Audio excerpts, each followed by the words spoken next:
नमस्कार। प्रादेशिक समाचार के साथ मैं पूनम किरकेट्टा। पहले मुख्य समाचार। द्रौपदी मुर्मू भारत की 15वीं राष्ट्रपति चुनी गयीं। राष्ट्रपति बनने वाली पहली जनजातीय महिला और अब तक की सबसे कम उम्र की राष्ट्रपति होंगी। प्रधानमंत्री नरेंद्र मोदी ने हर घर तिरंगा अभियान सशक्त करने का किया आह्वान। कहा, यह अभियान राष्ट्रीय ध्वज के साथ हमारा जुड़ाव और मजबूत करेगा। सीबीएसई ने 12वीं कक्षा के परिणाम किए घोषित। 94.54% छात्राएं और 91.25% छात्र हुए सफल। और भारत की नीरज चोपड़ा और रोहित यादव विश्व एथलेटिक्स चैंपियनशिप में पुरुषों की भाला फेंक स्पर्धा के फाइनल में पहुंचे। और अब समाचार विस्तार से। द्रौपदी मुर्मू देश की 15वीं राष्ट्रपति होंगी। राष्ट्रपति चुनाव के निर्वाचन अधिकारी और राज्यसभा महासचिव पीसी मोदी ने कल शाम मतगणना पूरी होने के बाद श्रीमती मुर्मू के नाम की घोषणा की। राष्ट्रपति चुनाव में द्रौपदी मुर्मू को 64% और विपक्ष के उम्मीदवार यशवंत सिन्हा को 36% वोट मिले। प्रधान न्यायाधीश न्यायमूर्ति एन.वी. रमना सोमवार को संसद के केंद्रीय कक्ष में उन्हें राष्ट्रपति पद की शपथ दिलाएंगे। 64 वर्षीय द्रौपदी मुर्मू देश की सबसे कम उम्र की राष्ट्रपति होंगी। वह भारत की पहली राष्ट्रपति होंगी जिनका जन्म स्वतंत्रता के बाद हुआ है। प्रधानमंत्री नरेंद्र मोदी, रक्षा मंत्री राजनाथ सिंह, गृह मंत्री अमित शाह, भारतीय जनता पार्टी के अध्यक्ष जगत प्रकाश नड्डा और कई केंद्रीय मंत्रियों तथा सांसदों ने श्रीमती मुर्मू के आवास पर जाकर उन्हें शुभकामनाएं दी। प्रधानमंत्री ने अपने शुभकामना संदेश में कहा कि श्रीमती मुर्मू का जीवन, उनका संघर्ष और उनकी सफलता प्रत्येक भारतीय के लिए प्रेरणा का स्रोत है। देश के नेताओं, केंद्रीय मंत्रियों और मुख्यमंत्रियों ने नवनिर्वाचित राष्ट्रपति द्रौपदी मुर्मू को बधाई दी है। निवर्तमान राष्ट्रपति रामनाथ कोविंद ने भी श्रीमती मुर्मू को देश का 15वां राष्ट्रपति चुने जाने पर शुभकामनाएं दी। उपराष्ट्रपति वेंकैया नायडू ने उनके सफल कार्यकाल की कामना करते हुए कहा कि सार्वजनिक जीवन में उनका अनुभव, निस्वार्थ सेवा भावना और आम लोगों की समस्याओं की गहरी समझ से राष्ट्र को लाभ होगा। लोकसभा अध्यक्ष ओम बिरला ने कहा कि उनके सशक्त मार्गदर्शन में देश की जनता नए भारत के निर्माण में अग्रणी भूमिका निभा सकेगी। कांग्रेस नेता राहुल गांधी ने एक ट्वीट में श्रीमती द्रौपदी मुर्मू को शुभकामनाएं दी। राष्ट्रपति पद के लिए विपक्ष के उम्मीदवार यशवंत सिन्हा ने एनडीए उम्मीदवार द्रौपदी मुर्मू को उनकी जीत पर बधाई देते हुए आशा व्यक्त की कि वे निर्भय और निष्पक्ष होकर संविधान के संरक्षक के रूप में कार्य करेंगी। साथ ही श्री सिन्हा ने राष्ट्रपति चुनाव के लिए उन्हें चुनने वाले विपक्षी दलों और वोट देने वाले निर्वाचक मंडल के सदस्यों का आभार व्यक्त किया। इधर मुख्यमंत्री हेमंत सोरेन ने देश की पहली आदिवासी राष्ट्रपति बनने पर द्रौपदी मुर्मू को बधाई और शुभकामनाएं दी हैं। उन्होंने कहा कि भगवान बिरसा मुंडा और अमर शहीद सिद्धो कान्हू की वीर भूमि तथा समस्त झारखंड वासियों की ओर से उनको जोहार। केंद्रीय मंत्री अर्जुन मुंडा ने एनडीए गठबंधन के राष्ट्रपति पद की उम्मीदवार द्रौपदी मुर्मू के विजयी होने पर बधाई दी। उन्होंने कहा कि उनकी प्रचंड जीत से देश का जनजातीय समाज गौरवान्वित है। जनजातीय समुदाय को ये गौरव और सम्मान देने के लिए प्रधानमंत्री नरेंद्र मोदी एवं भाजपा के राष्ट्रीय अध्यक्ष जेपी नड्डा का मैं विशेष आभार व्यक्त करता हूं। पूर्व मुख्यमंत्री बाबूलाल मरांडी ने कहा कि प्रधानमंत्री नरेंद्र मोदी की अग्रणी भूमिका के कारण देश को आदिवासी समाज से पहला राष्ट्रपति मिला है। वहीं पूर्व मुख्यमंत्री रघुवर दास ने कहा कि ग्रामीण परिवेश से आने वाली श्रीमती मुर्मू का राष्ट्रपति के रूप में चुने जाने पर देश को बड़ा लाभ होगा। केंद्रीय संस्कृति और सूचना तथा प्रसारण मंत्रालय की ओर से 22 जुलाई से हर घर तिरंगा कार्यक्रम शुरू किया जा रहा है। आजादी का अमृत महोत्सव के तहत देशवासियों में देशभक्ति की भावना जागृत करने और राष्ट्रीय ध्वज को सम्मान प्रदान करने के उद्देश्य से यह कार्यक्रम शुरू किया जा रहा है। अब हर घर की छत पर शान से फहरेगा तिरंगा, गुनगुनाए जाएंगे नव विकास के गीत। आन बान शान का प्रतीक राष्ट्रध्वज तिरंगा। आइए आजादी के अमृत महोत्सव के पावन अवसर पर इस स्वाधीनता दिवस हर घर फहराते हैं तिरंगा और लेते हैं भव्य और सशक्त भारत के निर्माण का संकल्प।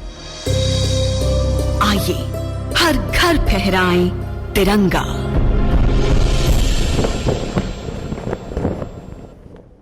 प्रधानमंत्री नरेंद्र मोदी ने हर घर तिरंगा अभियान सशक्त करने का आह्वान किया है।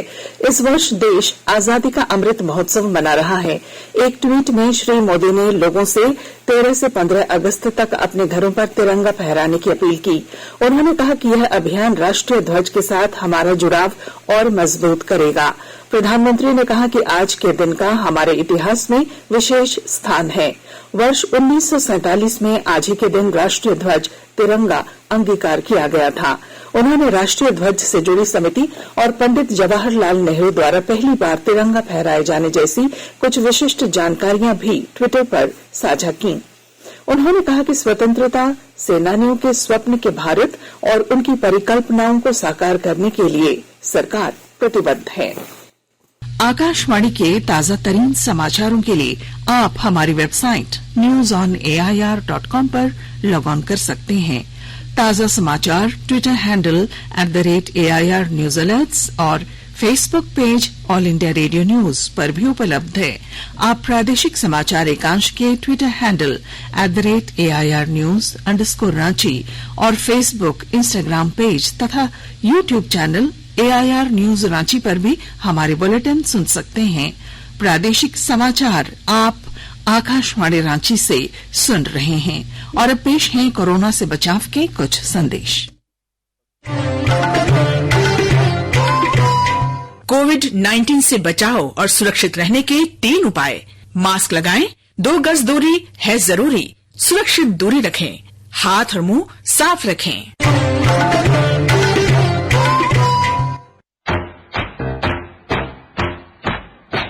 चलो मिलकर एक शुरुआत करें, चलो एक फैसला आज करें, मास्क नहीं तो टोकेंगे, कोरोना को रोकेंगे, चलो एक वादा करते हैं, चलो एक वादा करते हैं, मास्क नहीं तो टोकेंगे, कोरोना को रोकेंगे।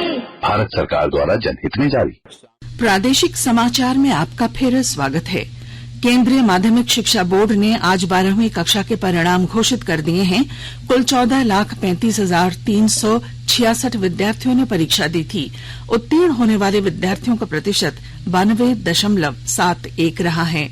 छात्रों का उत्तीर्ण प्रतिशत 91.25 और छात्राओं का 94.54% रहा। 33,000 से अधिक विद्यार्थियों ने 95% से अधिक और 1,34,000 विद्यार्थियों ने 90% से अधिक अंक प्राप्त किए हैं। मुख्यमंत्री हेमंत सोरेन कल दुमका के पुलिस लाइन मैदान में सर्वजन पेंशन योजना पेंशन वितरण सह जागरूकता कार्यक्रम में उन्होंने भाग लिया। मुख्यमंत्री हेमंत सोरेन ने विभिन्न योजनाओं का शिलान्यास और उद्घाटन भी किया। इस अवसर पर उन्होंने पुलिस लाइन मैदान स्थित शहीद स्मारक पर पुष्पांजलि अर्पित की। उन्होंने कहा कि अभी आने वाले समय में सुखाड़ जैसी स्थिति बन रही है। किसान अभी तक रोपनी नहीं कर पाए हैं। जहां खेती बाड़ी से लेना देना नहीं है वहां बाढ़ आई है और जहां 80% लोग खेती पर आश्रित हैं वहां पानी नहीं मिल पा रहा। श्री सोरेन ने कहा कि झारखंड सरकार सर्वजन पेंशन योजना से सभी बुजुर्ग, दिव्यांग, परित्यक्ता, एकल महिला और विधवा आदि को अभियान चलाकर जोड़ रही है। कांग्रेस के नेतृत्व में विपक्षी दलों ने आज सरकार से आम आदमी की दैनिक जरूरत की चीजों, दुग्ध उत्पादों और आवश्यक वस्तुओं पर लगाए गए जीएसटी को वापस लेने की मांग की। कांग्रेस और वामपंथी दलों ने मूल्य वृद्धि के विरोध में संसद भवन परिसर में राष्ट्रपिता महात्मा गांधी की प्रतिमा के सामने प्रदर्शन किया। देवघर के श्रावणी मेले के दौरान बाबा पर जलार्पण के लिए आने वाले कांवरियों की संख्या में लगातार बढ़ोत्तरी हो रही है। बेहतर व्यवस्था कराने को लेकर नगर निगम लगातार प्रयास में लगा है। पेश है हमारे संवाददाता की खास रिपोर्ट। श्रावणी मेला के दौरान बाबा पर जलार्पण करने के लिए आने वाले कांवरियों की संख्या में लगातार बढ़ोतरी हो रही है। बेहतर व्यवस्था करने को लेकर निगम लगातार प्रयास में लगा है। नगर प्रशासक शैलेंद्र कुमार लाल ने बताया कि जलापूर्ति, साफ सफाई, शौचालय की बेहतर व्यवस्था है। ई निगम की टीम भी पूरी मुस्तैदी से काम में जुटी है। संपूर्ण मंदिर एवं मेला क्षेत्र में 3 पालियों में सफाई के लिए 1421 कर्मियों में सफाई मित्र, रोड कूली, चालक और लगभग 53 वाहन लगाए गए हैं। विशेष रूप से शिवगंगा, कांवरियों में ठहरने वाले स्थान एवं नेहरू पार्क की सफाई की जा रही है। पेयजल आपूर्ति के लिए 127 कर्मी लगे हैं। संपूर्ण शहर को प्रतिदिन जलापूर्ति की जा रही है। 50 प्याऊ एवं 178 पेयजल स्टैंड पोस्ट आवश्यकता अनुसार कार्यरत हैं। आशीष कुमार अम्बस्ट, आकाशवाणी समाचार, देवघर। भारत के मुख्य न्यायाधीश न्यायमूर्ति NV रमणा झारखंड के एक दिवसीय दौरे पर कल राजधानी रांची पहुंचेंगे। मुख्य न्यायाधीश रांची के धुर्वा स्थित जुडिशियल एकेडमी में आयोजित कार्यक्रमों में शामिल होंगे। इस दौरान वे गढ़वा के नगर उंटारी और जमशेदपुर के चांडिल में सब डिवीजन कोर्ट का ऑनलाइन उद्घाटन करेंगे। इसके अलावा कोरोना काल में अनाथ हुए बच्चों को पढ़ाई के लिए छात्रवृत्ति योजना का लाभ देंगे। मुख्य न्यायाधीश नेशनल लॉ विश्वविद्यालय की ओर से आयोजित न्यायमूर्ति SB सिन्हा मेमोरियल के लेक्चर में भी हिस्सा लेंगे। गुमला जिले में सूखे के आसार को लेकर उपायुक्त सुशांत गौरव ने किसान फसल राहत योजना से जिले के किसानों को अधिक से अधिक जोड़ने का निर्देश दिया है। पेश है हमारे संवाददाता की खास रिपोर्ट।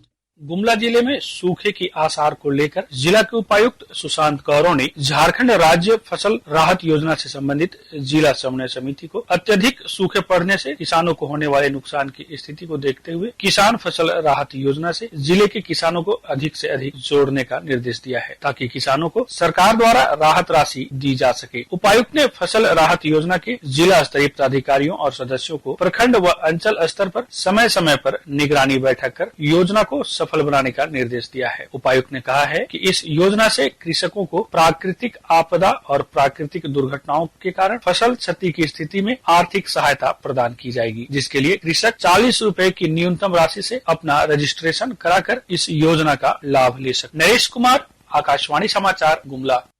स्वास्थ्य मंत्रालय ने बताया है कि राज्य और केंद्र शासित प्रदेशों को अब तक 193 करोड़ 70 लाख से अधिक कोविड रोधी टीके निःशुल्क उपलब्ध कराए गए हैं।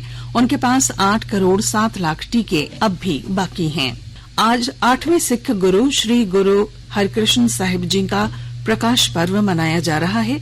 बाल गुरु के रूप में विख्यात गुरु हरकृष्ण को 5 वर्ष की आयु में गुरु का दर्जा दिया गया था। इस अवसर पर गुरुद्वारों में विशेष कीर्तन दरबार का आयोजन किया जा रहा है।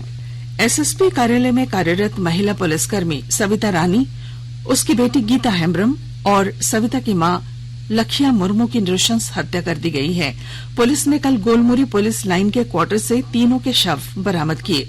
तीनों के शरीर पर चोट के निशान मिले हैं। हत्या के बाद हत्यारों ने दरवाजे पर बाहर से ताला लगा दिया। पूर्वी सिंहभूम जिले के वरीय पुलिस अधीक्षक प्रभात कुमार ने बताया कि फॉरेंसिक विभाग की टीम जांच कर रही है और मामले का जल्दी खुलासा कर लिया जाएगा। भारत के नीरज चोपड़ा और रोहित यादव विश्व एथलेटिक्स चैंपियनशिप में पुरुषों की भाला फेंक स्पर्धा के फाइनल में पहुंच गए हैं। अमेरिका के ओरेगोन में चोपड़ा ने 88.39 मीटर और रोहित यादव ने 82.42 मीटर की दूरी पर भाला फेंका।